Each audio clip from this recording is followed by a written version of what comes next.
नमस्कार, मैं doctor Ritu Dubey, assistant professor philosophy, government Meera girls college Udaipur. आज मैं बीए फाइनल ईयर फिलॉसफी के फर्स्ट पेपर को पढ़ाऊंगी, फिलोसॉफिकल ट्रेंड्स, दार्शनिक धाराएं। और आज का हमारा विषय है प्रत्ययवाद, आइडियलिज्म। फिलोसॉफिकल ट्रेंड से रिलेटेड अपने पिछले वीडियो में मैंने भौतिकवाद पर बात की थी और आज हम पढ़ेंगे प्रत्ययवाद। ये प्रत्ययवाद जो सिद्धांत है, ये भौतिकवाद के बिल्कुल विपरीत सिद्धांत है। भौतिकवाद का जहां मानना है कि विश्व का मूल तत्व जड़ है, प्रत्ययवाद का मानना है कि विश्व का मूल तत्व चेतन है।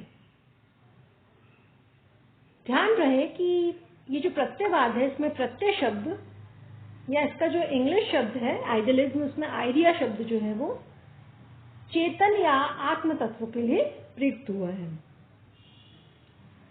तो इस प्रकार प्रत्ययवाद के अनुसार विश्व का मूल तत्व या परम तत्व जड़ नहीं, चेतन या आध्यात्मिक है, कॉन्शियस और स्पिरिचुअल।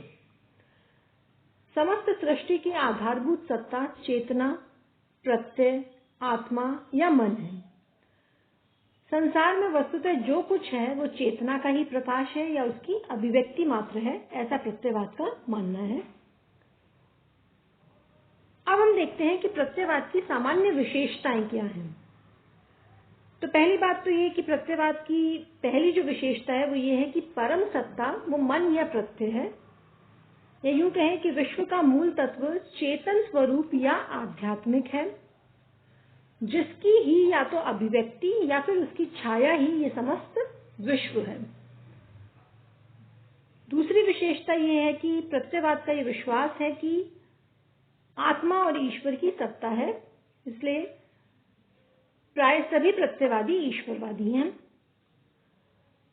तीसरी विशेषता ये है कि जो प्रत्ययवाद है वो कोरे इंद्रिय अनुभववाद की बजाय अतीन्द्रियवाद में विश्वास करता है और कोरे वास्तववाद की बजाय आदर्शवाद में विश्वास करता है। इस विशेषता से स्पष्ट हो जाएगा कि जहां भौतिकवाद में हम पढ़ चुके हैं कि वो इंद्रिय अनुभववाद पर ज्यादा जोर देता है, जबकि प्रत्ययवाद अतीन्द्रियवाद, इंद्रियों से परे, उस पर अधिक जोर देता है। जहां भौतिकवाद वास्तववाद पर अधिक जोर देता है, वहां प्रत्ययवाद आदर्शवाद पर विश्वास करता है। चौथी विशेषता प्रत्ययवाद की यह है कि जो प्रत्ययवाद है वो यांत्रिकवाद, मैकेनिज्म का विरोधी है और प्रयोजनवाद का समर्थक है। ये विश्व प्रक्रिया को निष्प्रयोजन नहीं मानता, विश्व को मूलतः आध्यात्मिक मानने के कारण यह आध्यात्मिक मूल्यों को यथार्थ मानता है और विश्व प्रक्रिया को सप्रयोजन। उसका मानना है कि विश्व प्रक्रिया का प्रयोजन उन आध्यात्मिक मूल्यों की प्राप्ति ही है। यानी कि ये जो विश्व का जो विकास हो रहा है, ये जो समस्त प्रक्रिया चल रही है, ये कोई निष्प्रयोजन, बिना उद्देश्य, निरुद्देश्य नहीं है। इसका उद्देश्य है, इसका प्रयोजन है, और प्रयोजन क्या है? आध्यात्मिक मूल्यों की प्राप्ति। ऐसा प्रत्ययवाद की मान्यता है।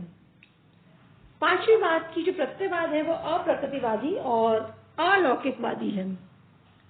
ये विश्व की व्याख्या के लिए प्राकृतिक नियमों को ही पर्याप्त न मानकर किसी अभौतिक तत्व या अलौकिक तत्व की कल्पना करता है।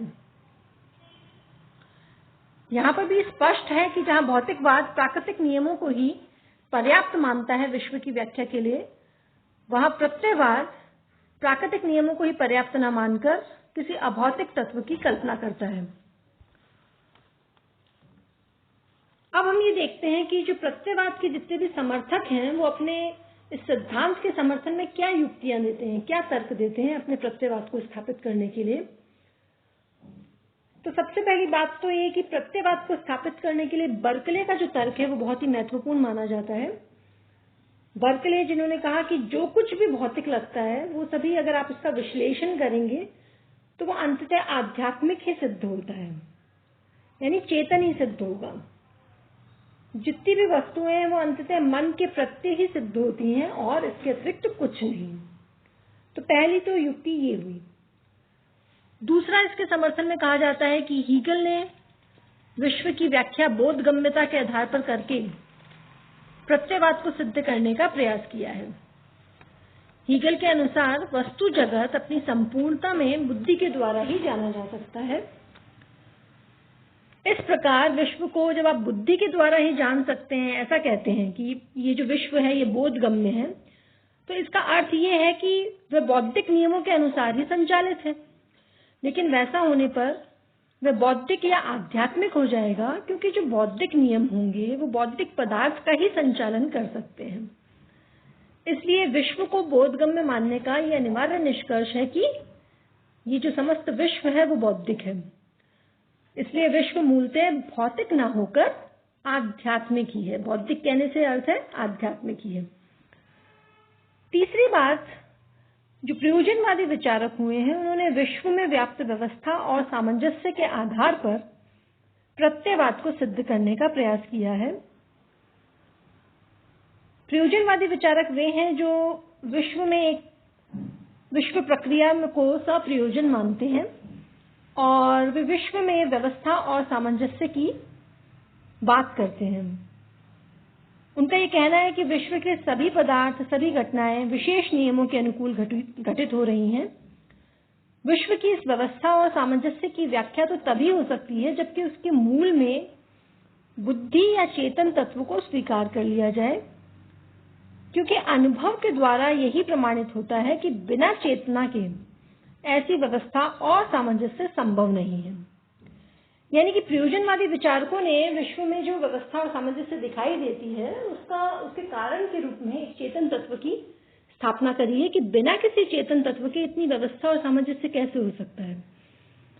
तो इस आधार पर उन्होंने अनुभव के द्वारा कि हमें ये जो विश्व में व्यवस्था और सामंजस्य का अनुभव होता है, हर चीज सही तरीके से अपने नियम के अनुसार घटित हो रही है। सूरज सुबह निकलता है और शाम को जो है वो अस्त होता है। तो ये इन सभी अनुभवों के द्वारा ये प्रमाणित होता है कि कोई ना कोई चेतन तत्व है जिसके कारण ये जो व्यवस्था है, ये जो सामंजस्य है वो संभव है, क्योंकि बिना चेतन तत्व के ऐसी व्यवस्था सोची नहीं जा सकती। तो इस आधार पर वे प्रत्ययवाद की स्थापना करते हैं कि विश्व का जो मूल तत्व है वो चेतन, आध्यात्मिक, प्रत्यय रूप या आत्मरूप है। तो ये हुआ प्रत्ययवाद का एक संक्षिप्त परिचय। आज हमने जाना प्रत्ययवाद क्या है, प्रत्ययवाद की सामान्य विशेषताएं क्या हैं और प्रत्ययवाद के समर्थन में कौन कौन से तर्क और कौन कौन सी युक्तियां जो है वो दी जाती हैं। Thank you.